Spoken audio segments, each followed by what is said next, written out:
Cold War is brewing in the Sahel region. Russian forces have taken control of the Diori Hamani airbase in Niamey, Niger, which was previously occupied by American forces.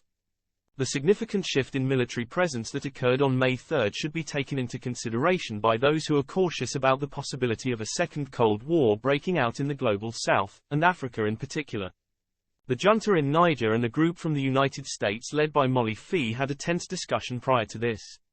On May 3, Reuters reported that a group of Russian forces have taken control of the airbase that houses United States forces at Diori Hamani International Airport in Niamey. This information was confirmed by a senior defense official from the United States. It appeared to be stealthy.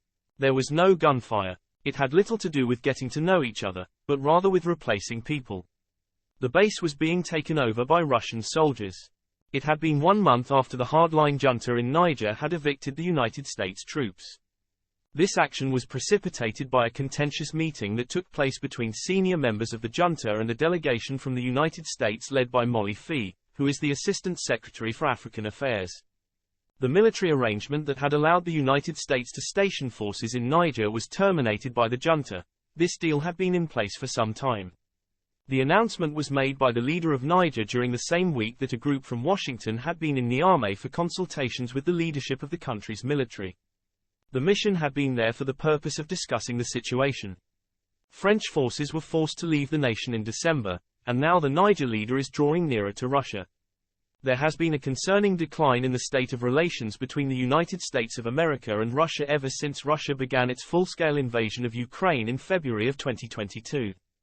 It has been the United States of America that has been at the forefront of Western efforts to provide the Ukrainians with weaponry.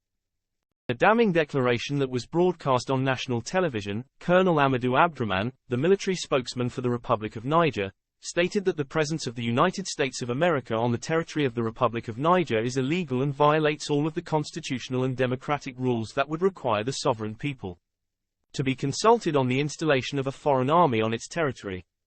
Nigerian authorities were accused of bringing in Russian and Iranian troops and officials who would jeopardize Niamey's status of forces agreement with Washington.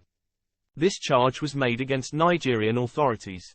Officials from the United States of America questioned the reason that Iranian military officers were extended a warm welcome in Niamey and whether or not they were attempting to acquire nuclear supplies.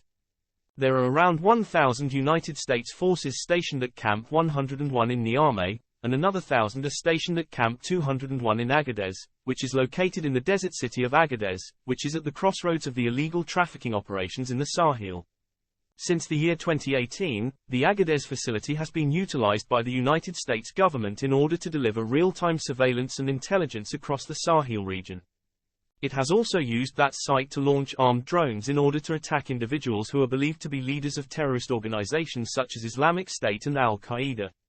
According to the most recent plan for the withdrawal of United States troops from Niger, approximately 80 troops would remain in the country. It's possible that their primary mission would be to ensure that Russian personnel are unable to access the US's military hardware. Even if that were to work, it is unclear.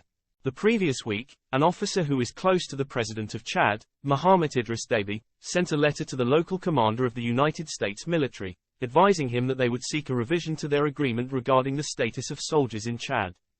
Since then, the majority of the United States soldiers that were stationed in Chad to combat terrorism have left. On May 6, the country will hold elections, and it is anticipated that Mohamed would claim victory.